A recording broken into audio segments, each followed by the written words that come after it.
Olá, eu sou Regina Augusto e esse é o Falas Women to Watch, um lugar de troca de ideias com mulheres inspiradoras e poderosas. Esse videocast é uma produção do Meia Mensagem e conta com um patrocínio de Almap BBDO, GNT, Itaú, NEL, Nestlé, TikTok, 3M e UOL. E nessa temporada a gente conta com a parceria luxuosa do Grupo Flow. E hoje a nossa convidada é a Adriana Barbosa, CEO da plataforma Preta Hub e presidente do Instituto Feira Preta, que realiza o festival Feira Preta, que tem como foco a cultura afro e o empreendedorismo negro. Em sua edição de número 22, a Feira Preta de 2024 atraiu mais de 60 mil pessoas e movimentou mais de 7 milhões de reais. Com a Preta Hub, a Adriana também oferece capacitação para empreendedores negros e negras e serviços de consultoria em diversidade e inclusão para empresas. Adriana, seja muito bem-vinda ao Falas Women to Watch. É um prazer recebê-la. Prazer todo meu, Regina. Muito obrigada pelo convite. Ficamos honradas com a sua presença. Eu acho que assim, a gente normalmente começa do começo, né, esse podcast, perguntando um pouco sobre a origem e um pouco da infância e adolescência, assim, né? Como que foi a menina Adriana que se tornou essa mulher tão inspiradora e poderosa de hoje? Bom, primeiro agradecer mesmo esse convite para a prosa. Eu vim de um ambiente familiar de matriarcado. Eu fui educada por bisavó, por avó, por mãe e acabei tendo uma filha. Então, são 5 gerações de mulheres. Eu digo que esse matriarcado, ele determina muito o que eu sou hoje. E que também me ajudou a passar pelo processo da adolescência para a juventude, né? O fato de ter muitas mulheres criou essa primeira comunidade. Eu gosto muito de viver em comunidade. Tenho um senso de comunidade no trabalho. Então, a primeira comunidade de educação foram essas mulheres que não eram mulheres que não eram muito providas de recursos financeiros, mas eram muito providas de criatividade, de afeto, de alegria. E elas ajudaram a trilhar meu caminho, né, com outras mulheres que eram primas, outras meninas que eram primas. E quando eu fui chegando, né, saindo da adolescência para uma juventude, eu sempre gostei muito de música. E eu comecei a ouvir música nas rádios, depois querer me interessar pelos artistas. Depois eu comecei a frequentar as baladas da Vila Madalena por conta da música negra. E quando eu chego nessas baladas, eu encontro com outros jovens negros. E é ali que eu construo a minha identidade negra. E a partir dali que eu mergulho com profundidade na cultura negra, o que gera inspiração para ser a Feira Preta, né? Não começo de cara com a Feira Preta, começo trabalhando em emissoras de rádio. Meu pai trabalhou em emissora de rádio, minha mãe trabalhou em emissora de rádio, minha irmã trabalhou em emissora de rádio. Eu ouvia muita rádio, fui trabalhar também em emissora de rádio, depois passei por produtora de TV, depois passei por gravadora, trabalhei na gravadora do João Marcelo Boscoli, que era um ícone que eu ouvia Trama, na né? trama. Era um ícone que eu ouvia na rádio e falava assim, nossa, essas músicas que ele toca, eu queria muito trabalhar e realizei meu primeiro sonho indo trabalhar na gravadora dele. E nessas funções e nessa trajetória era tudo na área de produção. Assim. Então, na rádio eu comecei como recepcionista, depois eu fui para a área de promoção e na gravadora eu trabalhava com os artistas. Eu levava os artistas para as rádios para divulgar o trabalho dos artistas, né, para fazer agenda de rádio. Eu sou daquela época que levava o CDzinho debaixo do braço Então, para tocar nas rádios. Você sabe, Adriana, que é muito engraçado você falar isso. Enquanto a gente estava te esperando um pouquinho antes dessa gravação, eu estava falando com o Borga, o nosso grande produtor aqui, que eu também comecei em rádio, mas no jornalismo. Né? Eu comecei quando surgiu a CBN, ali eu era estagiária, quando surgem já as rádios de notícias, né? E como que rádio marca a nossa vida, Não, né? até hoje. Então, é muita coincidência ou Sim. não, né? Eu não acredito em coincidências. Que bacana isso, porque de fato tem essa questão, né, das Das gravadoras. gravadoras tinha todo um cenário A gente está falando de um mercado antes de Spotify, gente. antes, Então, é assim, isso. era um mundo, até talvez junto com MTV, que Aham. era MTV e rádio, E né? Para rádio, você era isso divulgar mesmo. Para artistas, né? divulgar artistas. Inclusive, trabalhei também na MTV para os prêmios, né? Para o VMA. Mas nas emissoras de rádio eu tinha eu realizava esse meu sonho de levar os artistas para serem divulgados. Eram artistas que eu gostava, que eu ouvia na rádio com o João Marcelo Boscoli. Então, eu tive o privilégio de levar Jair Rodrigues, Leci Brandão, Otto, sabe, para fazer Que agenda de incrível. rádio. E aí, quando eu saio da rádio, eu vou trabalhar numa produtora de TV, na época que também era o auge daqueles programas de vender coisas, né, na TV, eletrodomésticos e tantas outras coisas. E aí eu mergulho, né, nessa cultura afropop no final da década de 90 na Vila Madalena com a música. E começa a mergulhar não só na música, mas na cultura através de filmes americanos, né? Então, Spike Lee é uma grande referência para mim. Quando eu começo a entrar em contato com essa cultura negra afro-americana, eu começo a também me interessar não só pela música, mas pelos aspectos culturais do Brasil, dessa cultura pop. E aí a porta de entrada para mim foi a militância. Eu ia para as reuniões do movimento negro, para marcha, para uma série de coisas do movimento negro organizado, e ali eu ia fazendo, ampliando meu repertório, mas também construindo esse lugar crítico, né? Politizado do que é ser uma pessoa negra no Brasil. Eu, quando saio da gravadora, não consigo me inserir no mercado fonográfico, porque era uma época que as grandes gravadoras se unindo, mas também a venda, a pirataria, né? A venda de CDs piratas na rua. E aí começo a vender as minhas roupas em feiras de rua, na própria região da Vila Madalena. Eu montei um brechó, que chamava Brechó da Troca, era uma forma de me virar, bem na pegada da civirologia. Vender hoje para comer amanhã, assim. Eu frequentava a balada à noite, mas de dia eu ia para a vila para vender minhas coisas, para tentar ter grana para ir para balada ou para procurar emprego, para sobreviver. E aí, nesse contexto que vem a ideia de fazer a Feira Preta. Eu vou participar num evento na Vila Madalena, que era Arraiá da Vila, uma festa junina na Vila Madalena, nas ruas da vila. Teve um arrastão, e tinha sido a primeira vez que eu tinha conseguido juntar uma grana e comprar mercadoria para além das minhas coisas, né? No Exército da Salvação, vinha containers de roupas de fora do Brasil, sobretudo da Europa, casacos. E eu lembro de ter comprado essas roupas e ter levado para vender no brechó, porque eu tinha um brechó, Sim. né? Lá nesse Arraiá da Vila. Só que teve um arrastão e eu perdi parte da mercadoria, né? Uau. E aí, voltando para casa junto com uma amiga que estava também tentando sobreviver participando dessa feira de rua, ela era da área de cinema. A gente vem falando, pô, mas a gente podia criar uma feira que tenha a ver com a nossa história para ajudar pessoas que estão como nós, tentando sobreviver. E aí surge a Feira Preta em 2002, na Benedito Calixto. 2002. É muito louco esse momento, porque ele é um momento histórico também para a pauta negra no Brasil. Muito, nossa. Né? Porque quando começam a se falar de cotas. De cotas, né? Cotas, o Lula entrando como presidente, né, no início dos anos 2000, trazendo essa perspectiva das cotas nas universidades. A revista Raça entrando no auge, né, como a primeira revista negra no Brasil, trazendo a perspectiva da população negra no olhar do consumo, e não só do ativismo, né? Porque as cotas ainda no campo político, ativista, mas a revista Raça trazia a vida, né? A viagem, o prato, a maquiagem, a roupa, né? Não, e aí tinha matérias sobre assuntos jurídicos, de economia, com fontes, né, todas negras, porque no final é isso. Não existia, assim, fontes para além de música isso. e alguma coisa ligada à cultura, mas assim, na área de economia, na área jurídica, na área de médicos negros. né? Ah, Hoje que tem uma hoje que geração tem. já de É médicos isso. negros, Mas né? foi foi o Foi o início de um começo, é. mapa de profissionais negros para além do entretenimento e do esporte, né? Do futebol. Isso.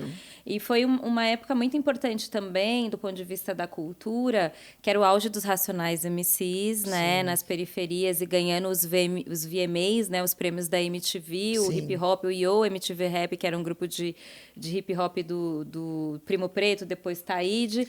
Então tinha Ah, uma, é, tinha o Taíde de Taíde DJ, J1, isso. exatamente. Tinha, assim, era uma época muito boa, né? De cineastas negros, o Dogma Feijada, que eram os 13 cineastas que saíram da USP, a Companhia de Teatro Os Crespos. Era realmente um momento de muita contemporaneidade, né? Sim. E vanguardista do que é a cultura negra hoje no Brasil, veio no finalzinho da década de 80, 90, que reflete nos dias de hoje. Até digo, né, que hoje a população negra, que é maioria populacional, a gente está falando de 56%, é a maior população negra do mundo, né? Só perde para a Nigéria, que é um país africano, vem dessa construção histórica dos Racionais MCs, Sim. das cotas nas universidades, da revista Raça, de vários movimentos emancipatórios para fazer com que a gente pudesse se reconhecer como pessoas pretas. Porque também eu sou de uma geração, eu lembro dos jogadores da Copa do Mundo, né, do Ronaldo, que né, quando questionavam ele sobre a questão racial, não se colocava Sim. como um homem negro, né? Apesar dele ser negro, o próprio Neymar, mais agora, mais contemporâneo. Imagine esses jogadores de futebol, os grandes ícones, ídolos, que não se colocava nesse lugar Sim. racial, e de repente você tem uma geração hoje do Vini Júnior, né, que é o grande ícone dessa questão racial no Brasil. Então tem muitas transformações de lá para cá. É muito interessante, porque é meio que um arco, né? Um arco Histórico. histórico de uma transformação e meio que o espírito do tempo ali te colocou nesse lugar Nesse e lugar perceber esse. isso, né? E aí, num primeiro momento, então, começou aí um projeto bem simples, você e essa sua amiga.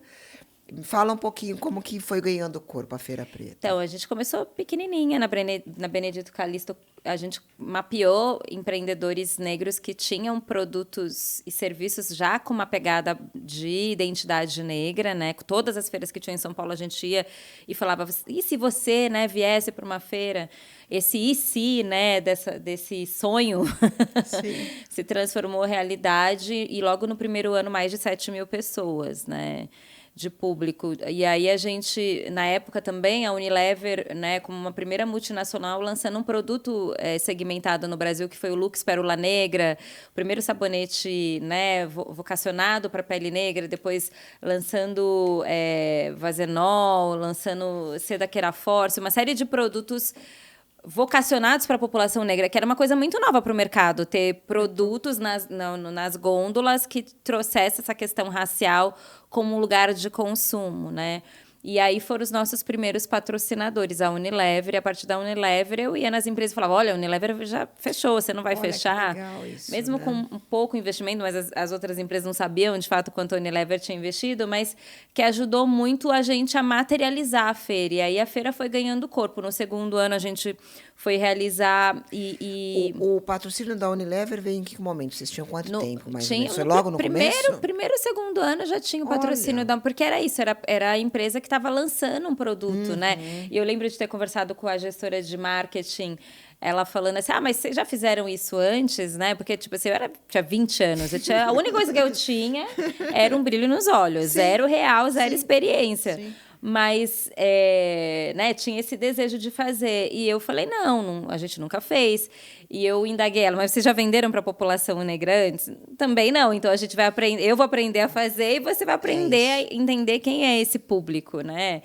E foi muito importante trazer já essa pegada mercadológica de consumo para a feira, que isso é o pano de fundo de toda a construção desses últimos 20 anos. Eu fui acompanhando os últimos 20 anos de como o mercado começa a entender quem é essa população e ofertar produtos para atender essa demanda de mercado. E a gente vai passando por vários movimentos ativistas com movimentos mercadológicos. Então, no campo do ativismo, do afroconsumo, né? Depois Black Money, aí depois vem o processo de transição capilar das mulheres negras, de fazer a marcha do Orgulho Crespo, em Crespa Geral, e tantas marchas na rua de reivindicação dessa estética crespa, né? E aí o mercado que alisava cabelo passa a criar produtos para atender a demanda. Isso. Depois do produto para cabelo vem a maquiagem, né? A gente começou a paleta de cores, né? A paleta de cor que não tinha antes, você tinha que misturar muitas paletas.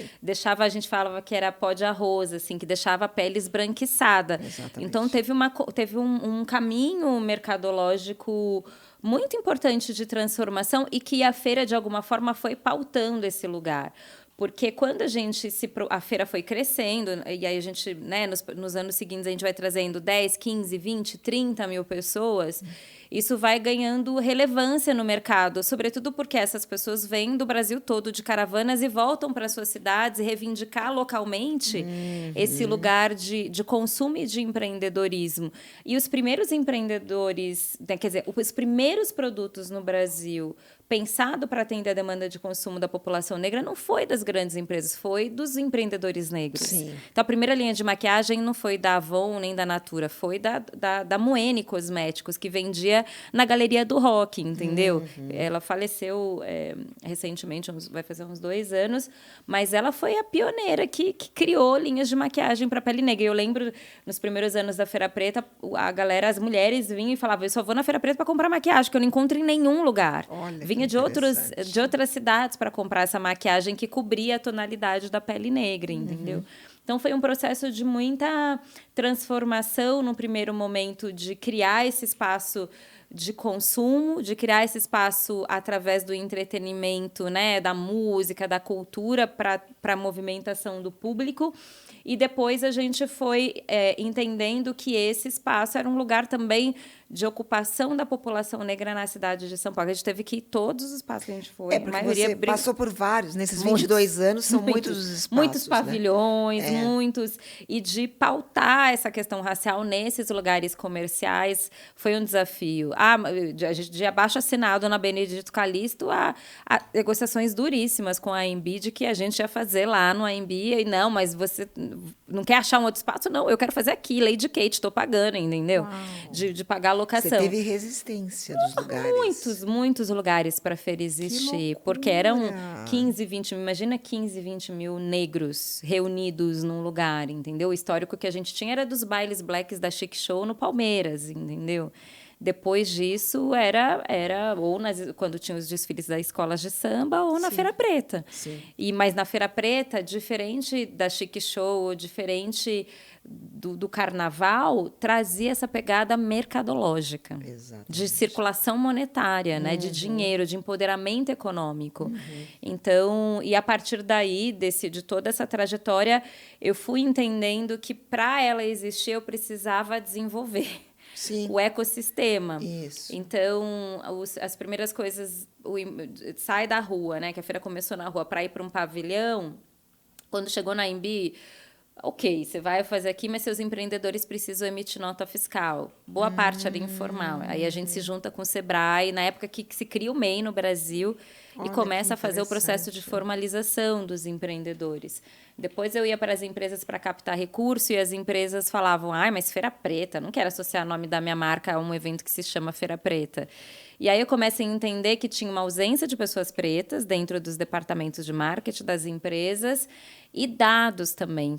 Mas esse público não consome. E aí eu faço 2 movimentos, né, junto com o time e com outros parceiros. Um primeiro movimento, em 2016, eu me junto com a Mozana da Mandacaru, a gente cria o Conversando, a gente se aprende, para falar sobre diversidade, quando nem falava ainda de letramento racial. Isso que ano? 2016. 2016, quando a gente traz a Corey Murray, que é uma executiva da Burrell Comunicação, que é uma agência de comunicação afro-americana. Foi uma das primeiras agências nos Estados Unidos a segmentar a comunicação e publicidade nos Estados Unidos para a população negra. a gente faz uma parceria com o consulado americano, traz ela para cá e vai em vários lugares, da ECA na USP, a Twitter, a vários lugares, para que ela pudesse falar dessa experiência afro-americana com 11% de população negra, com o Brasil que já passava dos 40%, 50%, né? E aí, a partir daí, a gente, de fato, cria uma metodologia chamada Conversando, a gente se aprende, e começa a levar a historiadora para fazer letramento racial. Sim. Contar a história do Brasil para entender que, tipo, não dava para falar. Não, a gente queria aprovar uma tese que não era. Que se as empresas estavam a serviço do capitalismo, que o racismo não deveria existir. Né? Que elas precisavam ser, então, olhar a população negra como um público consumidor, né? A gente começa a produzir dados, se junta com o Instituto Locomotiva, do Renato Meirelles, se junta com o Plano CDE e produz pesquisas e vai para Jornal Nacional, vai para grandes veículos de comunicação para mostrar esses dados de quem é essa população negra, né? Tanto que a gente criou o Preta Dados. Ou seja, a gente foi criando uma série de programas para tentar nivelar um ambiente onde a gente pudesse existir. Você construiu, né, na verdade, uma estrada que antes era só mato, literalmente. Era só mato, literalmente. Né? Que coisa, né, Adriana? Que lindo essa trajetória. Linda, não romantizando, porque a gente sabe o quão difícil e quanta pedra no caminho você teve que tirar da frente. E nesse momento, agora, né, 22 anos depois, você está começando a dar um outro salto, que é sair do Brasil, né? A gente está até falando um pouco isso. Você acabou de voltar de Nova York, nesse momento que a gente está gravando aqui. Conta um pouco desse processo de internacionalização. Então, quando a gente viu o avanço da Feira Preta e a gente receber público não só do Brasil, mas de outros países, a gente começou a olhar a diáspora africana, né, como um sexto território, que é, de fato, a diáspora, que é esse fluxo migratório dos africanos pelo mundo, no processo da escravidão, né? E aí, nesse sentido, a gente falou, puxa, o nosso trabalho não tem fronteiras, né? E aí a gente começa a estabelecer relação com outros países, com outras iniciativas que trabalham com a questão racial e com empoderamento econômico. Então, a gente começa a estabelecer ponte com a Colômbia, junto com a Paula Moreno, que foi a primeira ministra negra da Colômbia, na área da cultura, isso há muitos anos atrás, e através dessa parceria com ela, uma plataforma que ela criou chamada Afrinova, que reunia lideranças do mundo inteiro que estavam pensando em inovações na diáspora. E aí, a partir dessa relação, a gente começa a se juntar com o Petrônio Álvares, que é o festival de cultura tradicional dos povos do Pacífico da região da Colômbia, e começa a fazer parceria, junto com a Embaixada da Colômbia. Depois, via contato com Itamaraty, a gente vai para a Bolívia, replica o nosso programa Afrolab, que aí a gente cria um programa de educação empreendedora, replica na Colômbia, junto com o Mercado Livre, com a Embaixada, depois replica na Bolívia, com a Embaixada, replica em Burkina Faso, né, um país africano, junto com o Itamaraty. Isso você está falando o quê? Isso de 2018 para cá. Ah, então já faz um tempinho. 2016 eu fui para lá, mas 2018, de fato, a gente começa a entrar nos países e fazer a replicação da metodologia. E agora a gente está... por exemplo, com o Banco CAF, numa pesquisa inédita, nunca aconteceu na história, para entender o contexto do empreendedorismo negro na América Latina. A gente está rodando 5 países para entender que cenário é esse, né? Porque a gente acredita nesse levante do sul global, no levante econômico da população negra e indígena. Então, tem essa nossa visão global, né, de falar do processo emancipatório da população negra no mundo. E, a partir daí, a gente vai se conectando com várias redes, entendeu? Redes internacionais. E, recentemente, de fato, eu fui para Nova York para mostrar para a comunidade americana, né, qual é a tecnologia brasileira. A gente transformou esse ecossistema, porque hoje é um ecossistema, numa tecnologia social. Que tecnologia social são tecnologias que não são digitais, eletrônicas, né, no campo eletrônico, né, mas são tecnologias de inovação social, ou seja, são iniciativas que são criadas para impactar a comunidade, para impactar a sociedade, com impactos positivos e como transformar isso num método, e esse método pode ser replicado. Por isso que é uma tecnologia social. E a gente foi para os Estados Unidos para mostrar essa tecnologia social brasileira, né? Na perspectiva de replicar nos outros países, iniciando pelos países da América Latina, países africanos de língua portuguesa. E a gente estava falando, Faz-me Rir, o Aquero Dindim tem uma centralidade ainda, né? Uma concentração ainda nos Estados Unidos. E a gente fez um brunch muito interessante lá, trouxe pessoas do mercado para contar sobre essa experiência e convidar para que essas pessoas viessem para o Brasil para conhecer e ajudar a disseminar essa tecnologia de impacto social.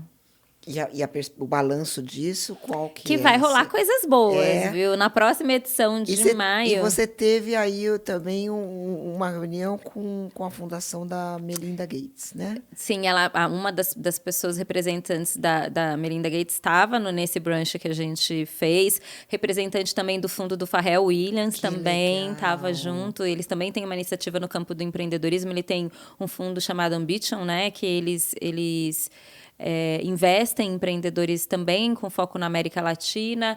A gente conseguiu mostrar essa experiência para a Fundação Clinton, que é a fundação da Hillary Clinton, né? Enfim, estamos nesse movimento de expansão. Então, para a edição de 2025, terão coisas interessantes. Que bacana, parabéns.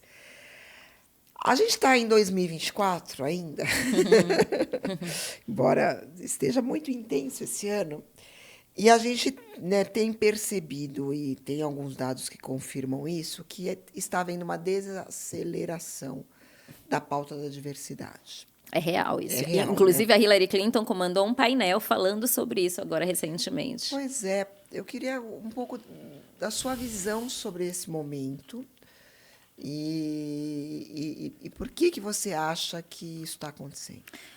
Olha, assim, a gente teve um boom, né, da pauta depois do George Floyd, né, que aconteceu nos Estados Unidos, e num contexto, junto com a pandemia, em que todo mundo estava olhando para as telas, e não que o que aconteceu com o George Floyd já não tinha acontecido nos Estados Unidos ou no Brasil, inclusive o que aconteceu no Brasil. Mas isso fez as pessoas prestarem mais atenção nessa pauta racial, e muitos movimentos empresariais influenciados pela BlackRock no campo do SG, né? De dar mais relevância para o S e focar nesse processo de criar uma estratégia para resolver a questão racial, do racismo, né? E muito investimento foi feito, assim, muito dinheiro foi colocado, nem acho que é o dinheiro suficiente, mas foi um movimento de colocar, sobretudo, né, no início nos Estados Unidos, de criar-se recursos, fundos para endereçar pautas ligadas à questão racial.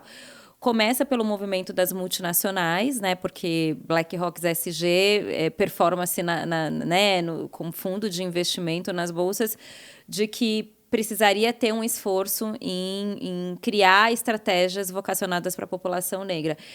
Essas multinacionais operam no Brasil e começa a entender que o Brasil, mais de 50%, e porque também aconteceu um acidente, né, uma coisa tão quanto aconteceu lá com George Floyd aqui no Brasil. Que é o acidente do Beto Freitas, né? Isso. E aí as empresas... não gosto de falar nem essa palavra acidente nem incidente. Foi um fato mesmo, foi uma morte que aconteceu, né? Exatamente. Uma violência que aconteceu. E as empresas multinacionais, olhando tudo isso e olhando seus mais de 50% da população, começa também a criar suas estratégias, né, de endereçar essa pauta racial. No paralelo a isso, já vinha um movimento mercadológico muito importante de percepção do consumo da população negra no Brasil, né?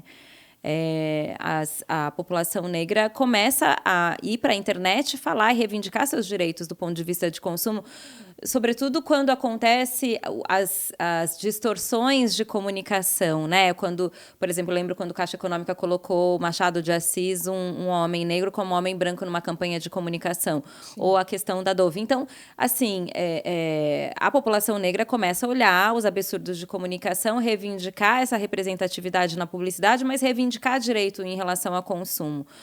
Essa questão do consumo, junto com o investimento social privado, de investir na população negra, faz um caldo importante, uma onda importante. Eu digo onda porque essa onda passou.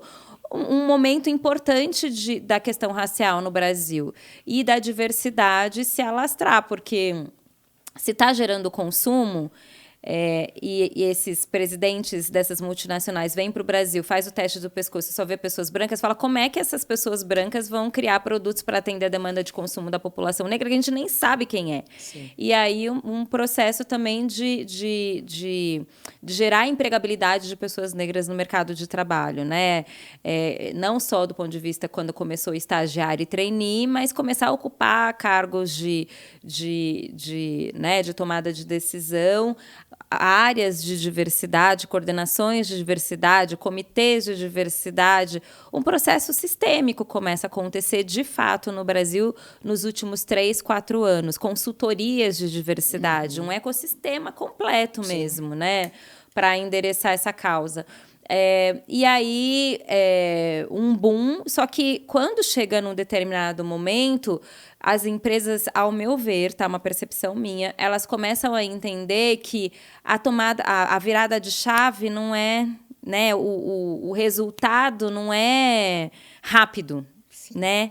E assim, a gente está falando de um processo de discriminação racial e um processo de colonização de mais de 300 anos. Você não vai resolver... E os ambientes não estavam preparados para receber essas pessoas. Para receber essas pessoas, para lidar com a complexidade da coexistência, porque é isso, porque durante muito tempo discriminou muito. Eu nem gosto de falar de vieses inconscientes, eu acho que tem processos discriminatórios conscientes, sim, né? Sim. Que estavam postos ali no dia a dia, na vida como ela é de uma empresa, né?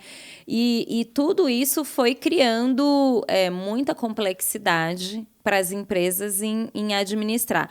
Quando vem o processo desses desastres naturais, né? Eu vejo que rapidamente a pauta muda, porque falar de mudanças climáticas é uma pauta emergente, né? Emergencial e também universal. Isso é para todo mundo, entendeu? Então, você sai do campo da diversidade para ir para uma pauta que é mais emergencial mesmo. Está acontecendo aqui no Rio Grande do Sul, está acontecendo em vários lugares. Está acontecendo na Califórnia, está acontecendo na Austrália, está acontecendo em tudo quanto é lugar. Então, aqui que já estava complexo e que não conseguia ter os resultados assim tão rápido, rapidamente acaba sendo migrado para uma pauta mais universal e eu acho também bastante romantizada. Olha que interessante, eu não tinha feito essa associação, dessa sobreposição dessas pautas ligadas à emergência climática terem tomado o lugar do que foi a pauta da diversidade. E dentro dessas... fica até perigoso eu falar. Porque dentro das pautas climáticas... É muito difícil ainda fazer a intersecção. Sim. Da diversidade, das diversidades. Embora exista racismo ambiental. Super, a né? justiça ambiental, Exatamente, racismo ambiental. Inclusive, as pessoas que são mais acometidas pelos desastres ambientais é a população preta, indígena, ribeirinha, quilombola. Exatamente. Mas a visão que se tem ainda é de uma percepção de um público que ele é vulnerável e que ele é beneficiário de qualquer ação que vai ser pensada para resolver essa questão. Não como aquela população que vai resolver, que, agente, né? Que vai ajudar. Isso. Porque quem vive é quem sabe a complexidade de viver e que tem a chave para poder resolver a questão. Mas boa parte dos eventos que eu tenho ido hoje, que traz o tema, porque virou mesmo, de diversidade para mudanças climáticas, a maioria são pessoas brancas. Não tem pessoas indígenas, por exemplo. Quando fala da Amazônia... Pois é. Que, embora a Amazônia, 60% da população é afro-indígena, entendeu? Então, eu acho que tem essa questão agora de uma onda.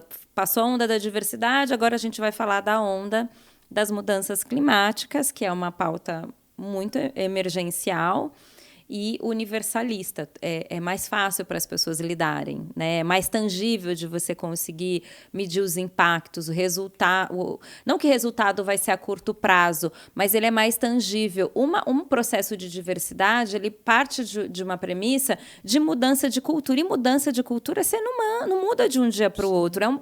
É um processo que você vai fazendo diário. Todos os dias você vai construindo esse lugar da coexistência. Para daqui colher frutos, para daqui 10, 20, 30 anos, talvez nem colha na minha geração, seja a geração da minha filha, entendeu? Mas é um movimento que você precisa fazer a todo instante. É uma maratona, não é uma corrida de 100 metros. Exatamente. Né? E o problema é isso. Quando você para... As áreas de diversidade são destituídas, porque isso começou a acontecer nos Estados Unidos, né? Muito do que acontece no Brasil acontece lá e reflete aqui, na área de direito, né? Quando eu não lembro dele, com aquele juiz que fala que é contra as cotas e tudo mais, esse movimento, quando ele fala, ele autoriza todo o processo político, né, do Trump e tudo que está acontecendo lá de retrocesso em relação às pautas ativistas, mas as pautas mais progressistas, né, um conservadorismo passa a tomar conta, e aí tudo isso vai sendo refletido aqui no Brasil também. Porque o primeiro movimento, ele é do capital, são as multinacionais. Sim. Então, essas multinacionais que destituem as suas áreas de diversidade lá, começam a destituir as áreas de diversidade aqui no Brasil também. As coordenações, os comitês. Isso não quer dizer que não tenha mais. Tem muita coisa ainda, né? Mas eu acho que o Brasil não pode importar o modelo americano, porque lá eles são 11%, aqui a gente é 56%. Eu acho que, para mim, é esse o ponto. É uma ponto, outra né? composição de população negra. A construção do processo de escravidão aqui é muito diferente do processo que se deu da escravidão nos Estados Unidos. O processo de abolição também é diferente do que aconteceu lá. Então, a gente tem características muito próprias de local, né, que precisam ser vistas e não dá para ser incorporada numa perspectiva global, só do que acontece lá e replica aqui. Então, se eu pudesse olhar para as empresas e falar, empresas, pelo amor de Deus, não parem, a gente precisa continuar, né? Dá trabalho? Dá muito trabalho, mas qualquer coisa dá muito trabalho hoje em dia, né? Mas é importante continuar, porque mesmo no processo de mudanças climáticas, a gente vai ter que falar de raça. A gente vai ter que falar de gênero. E eu acho, assim, sendo muito realista, né, sem romantizar, acho que é mesmo uma virada de chave. Mas eu acho que todo esse processo do qual a Feira Preta é, né, um dos protagonistas, ele é um processo que não existe como voltar ao patamar anterior, porque houve uma expansão de consciência, né? Não tem como. Exatamente. Eu falo até que é a caixa de Pandora. Quando você abre a caixa de Pandora, você não fecha a caixa. Exatamente. Então, se eu me transformo, um país que se torna negro, ele não volta, você não deixa de ser negro quando você se reconhece como uma pessoa negra, parda, né, preta. Difícil, a sua ampliação de consciência de repertório vai para um lugar que não tem mais como voltar. Sim. Então, todos os conflitos que a gente está tendo hoje, né, conflitos muito contemporâneos, passa por esse lugar subjetivo do seu reconhecimento, do seu alto valor. Exatamente. Entendeu? E da ocupação de espaços. Porque aí você vai reivindicar esse espaço. Desde de coisas que têm acontecido. Hoje eu vejo o movimento. Eu tenho uma filha de 11 anos que está num colégio particular. Então, a existência dela como uma criança negra, uma menina negra, num colégio particular que não tinha um histórico de crianças negras. No Brasil, a gente tem isso. O colégio público público é para pessoas pretas e o colégio particular para pessoas brancas. O que leva para o mercado de trabalho? Os colégios particulares. Então, quem está no mercado de trabalho? As pessoas brancas. Sim. Tem um processo de raça e classe muito determinado. Desde a base, Desde né? a base no Brasil, entendeu? Então, mas só que isso hoje está posto. Hoje tem as escolas antirracistas, tem os movimentos, tem a própria geração hoje, porque é uma geração que já vem com uma outra pegada, ela já vai reivindicar da escola. Os meus filhos são da mesma geração das suas. Eu tenho 12, 14 anos. É isso. Essa é uma eles questionam essa geração. Isso, né? E essa geração que vai para o mercado de trabalho e que não traz o trabalho como uma centralidade da vida e que inverte a lógica de como se faz o trabalho hoje. E que vai colocar tudo isso, porque é uma geração que está muito conectada com o propósito. Esse propósito ele é diverso para essa população. Sim. Então, ela vai no lugar que ela vê só pessoas brancas, ela vai falar, meu, tem alguma coisa errada. Ela vai se incomodar. Exatamente. E ela não está mais aqui, eu quero estar muito nessa empresa. Ela quer estar vivendo. E se passar pela vida dela, ficar um tempo naquela empresa, ela vai passar para ter experiência. Mas não é a centralidade mais da vida, que é diferente da nossa geração, que a energia do trabalho, né, dessa progressão de carreira, estava muito atrelado à empresa, ao sucesso, a dinheiro. Hoje em dia, é outra coisa, entendeu? Sim. É interessante. Não, é isso que me dá esperança, sim. Pode ser mais lento, num ritmo, né? Sim. Não ideal, mas eu acho que vai vir de uma maneira mais impactante mesmo. Mas tem uma coisa importante nisso, Regina, que de fato não volta, mas que eu acho que a gente precisa olhar com atenção, é que eu olho a questão da saúde mental dessa geração. Sim. Entendeu? Porque é uma geração que se permite a exercer a sua personalidade, a sua autenticidade, mas que tem, num contexto mais macro, um cenário bastante conservador ainda. Então, é um choque, né? De você exercer... Se você binário, não binário, se você sabe, Sim. E depois você vai para o mercado de trabalho, ainda tem, você vê a forma as eleições, né? Tudo isso está orbitando também. Exatamente. São duas correntes, entendeu? É preocupante, mas eu acho que tem uma atração aí que está diminuindo, mas ela talvez fique num ritmo menor, mas ela vai continuar de alguma forma, não tem como. Sim.